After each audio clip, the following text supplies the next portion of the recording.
Today we were asked a question about vegan shopping for the holidays and uh, how do I go about it? How do I encourage others? All of these kind of things. Uh, and, there's some differences to that. If you go by me, and the question was, ask Pastor Frank. Well, Pastor Frank doesn't believe in eating meat substitutes.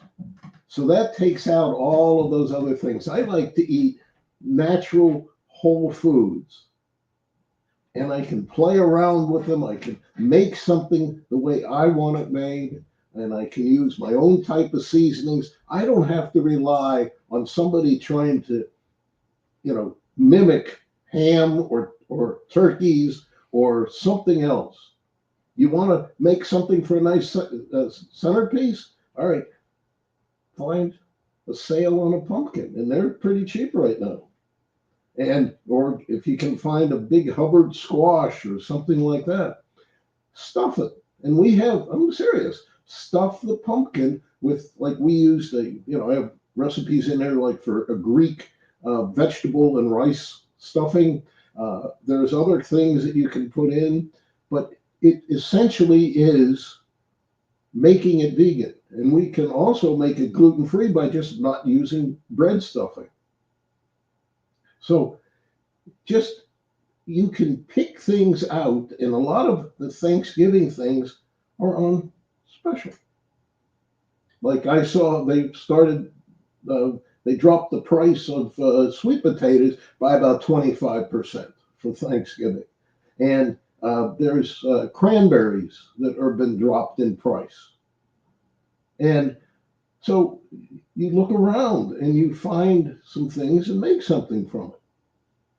Fresh cranberries, you don't have to buy made cranberry sauce that's loaded with sugars and things. You can buy whole cranberries and,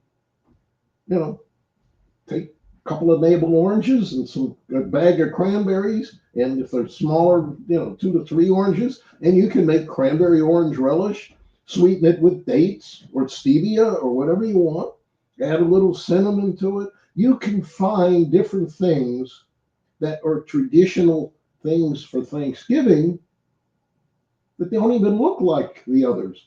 And you want to stuff a pumpkin or a squash, and you can do like a butternut squash or a honey nut squash and stuff the cores with a mixture of apples and raisins and walnuts or whatever you want, and put some cinnamon over it.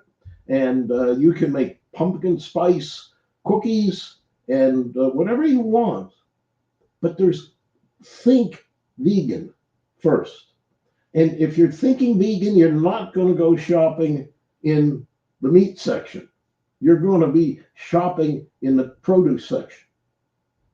And I usually just stay away from all of the manufactured stuff because there's so many garbage ingredients in it that I just don't want all of that in my system. I want to eat the natural stuff.